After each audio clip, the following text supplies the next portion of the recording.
ብፁዕ ወቅዱስ አባታችን ብፁዕ ጠቅላይ ሥራ አስኪያጅ ብፁዕ የቅዱስ ሲኖዶስ ዋና ጸሐፊ ብፁዕ የሰበካ ጉባኤ ማደራጃ መምሪያ የበላይ ሊቀ ጳጳስ ክቡራንና ክቡራት የዚህ ታላቅ ጉባኤ ተሳታፊዎች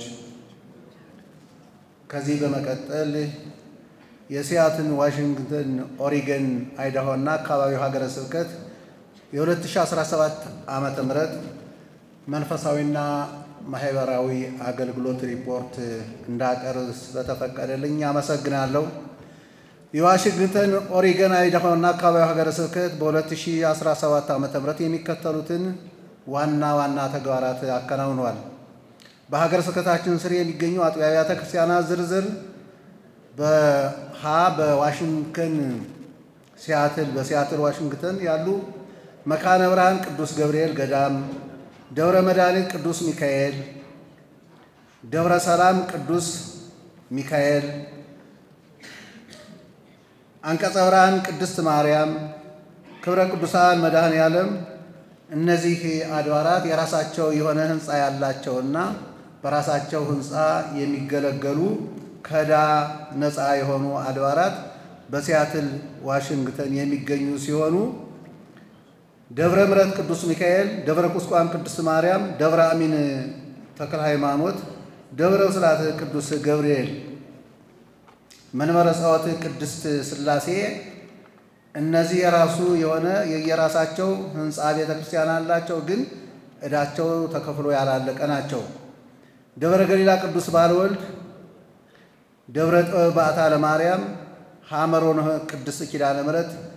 እነዚህ በክራይ ቤት መንፈሳዊና ማህበራዊ አገልግሎት እየሰጡ ያሉ አብያተ ክርስቲያናት ናቸው። በሁለተኛ ደረጃ በፖርትላንድ ኦሪገን ደብረ ጽዮን ቅድስት ማርያም፣ ደብረ መንክራት ቅድስት ኪዳነ ምሕረት፣ ምስካየ ኅዙናን መድኃኔዓለም ሲሆኑ ደብረ ቅዱሳን መጥምቀ መለኮት ቅዱስ ዮሐንስ በአቡነ አረጋዊ ቤተ ክርስቲያን የራሱ ህንፃ ቤተ ክርስቲያን ያለው ሲሆን ብድሩ ተከፍሎ አላለቀም። በሀገራችን በተፈጠረው ጦርነት ምክንያት ራሳቸውን ከሀገረ ስብከቱ አግለዋል። ደብረ ጽዮን ተከፍሎ ያለቀ የራሱ የሆነ ነው ያለው። ደብረ መንክራትም የራሷ የሆነ ቤተ ክርስቲያን ነው ያላት። ምስካየ ኅዙናን ግን ተከፍሎ አላለቀም፣ የራሱ የሆነ ህንፃ ቤተ ክርስቲያን እንዳለው ያስረዳል። መካነ ሕይወት ቅዱስ ጊዮርጊስ ቤተ ክርስቲያን ተከራይቶ የሚያገለግል ነው። በዚህ በፖርትላንድ ኦሪገን ያለው። በሶስተኛ ደረጃ ሐመሯ በስፖኬን ዋሽንግተን ምስራቀ ፀሐይ ቅድስት ማርያም ቤተ ክርስቲያን የራሱ ህንፃ ቤተ ክርስቲያን ያለው ሲሆን ብድሩ ገና ተከፍሎ ያላለቀ ነው። በጠቅላላው በዋሽንግተን ኦሪገን አይዳሆና አካባቢ ሀገረ ስብከት 19 አድባራት ያሉ ሲሆን 9 አብያተ ክርስቲያናት የራሳቸው ህንፃ ቤተ ክርስቲያን ያላቸው። ከነዚህ መካከል 7ቱ አብያተ ክርስቲያናት ከብድር ነፃ ወጥተዋል እንደተገለጸው።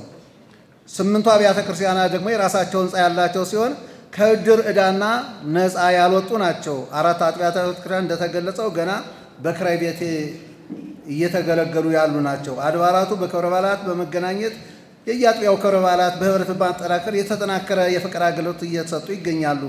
የሲያትል ዋሽንግተን ኦሪገን አይዳሆና አካባቢው ሀገረ ስብከት በሀገረ ስብከታችን ሊቀ ጳጳስ በብፁዕ አቡነ ማርቆስ ሰብሳቢነት የሚመራ 9 አባላት ያሉት የሥራ አስፈጻሚ ሲኖሩት የዓመቱን እቅድ በማውጣትና በእቅድ ላይ በተመሰረተና ወቅታዊ በሆነ የቤተ ክርስቲያናችን ጉዳይ ላይ በመወያየት ልዩ ልዩ ተግባራትን ፈጽሟል።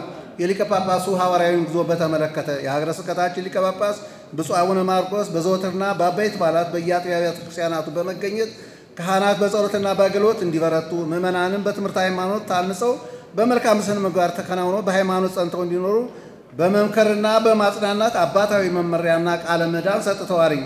ተተኪ ትውልድ ማፍራትን በተመለከተ እንደሚታወቀው በውጭ ዓለም ያለችው ቤተ ክርስቲያን የአገልጋይ ካህናት እጥረት ያለባት እንደመሆኑ ይህን ችግር ለመቅረፍ ተተኪ ትውልድ ማፍራት እንዲቻል በዚሁ በ2017 ዓ.ም የበጀት ዓመት የአጥቢያ አብያተ ክርስቲያናቱ ለሚያገለግሉ 15 ደቀ መዛሙርት የማዕረገ ዲቁና ክህነት ሰጥተዋል።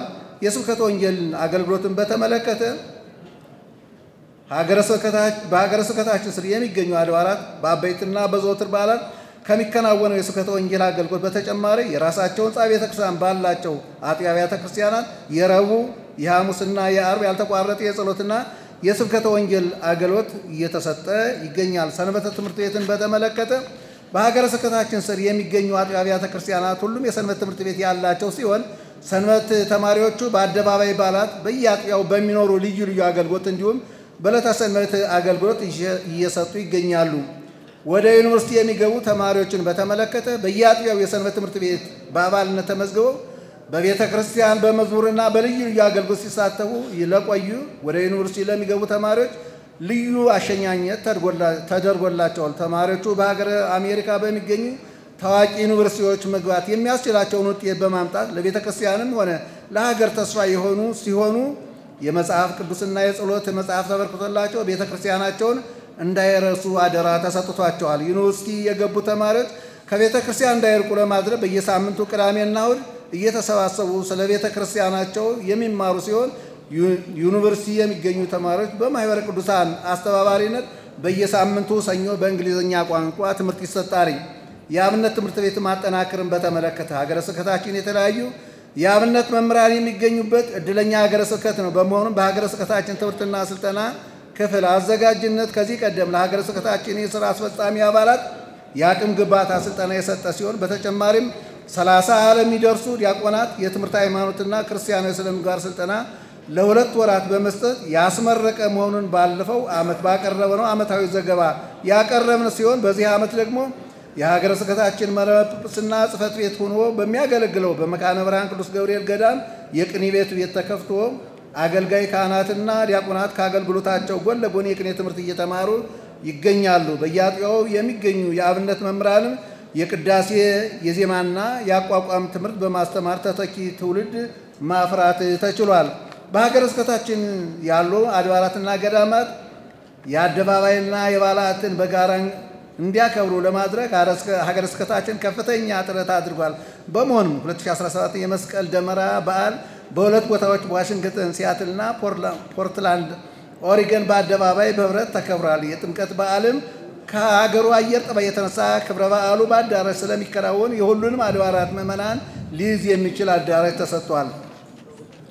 የሀገረ ስብከታችን መንበረ ጵጵስና ከሚያገለግለው ከሲያት መካነ ብርሃን ገዳም እና ከአንቀጸ ብርሃን ቅድስት ማርያም ወቅድስት ማርያም ቤተ ክርስቲያን ምዕመናን የተሰበሰበ በኢትዮጵያ ለሚገኙ ገዳማት የሶላር ሲስተም መብራት እንዲገባላቸውና የከርሰ ምድር ውሃ እንዲቆፈርላቸው 28499 የአሜሪካ ዶላር በድምሩ 34499 የአሜሪካ ዶላር በኢትዮጵያ ንግድ ባንክ በዶላር አካውንት ለመንበረ ፓትርያርክ ገቢ ያደረግነበትን የባንክ ደረሰኝ የሀገረ ስብከታችን ሊቀ ጳጳስ ብፁዕ አቡነ ማርቆስ ለቅዱስናታቸው እንዲያስረክቡልን በታላቅ አክብሮትና ትሕትና እጠይቃለሁ።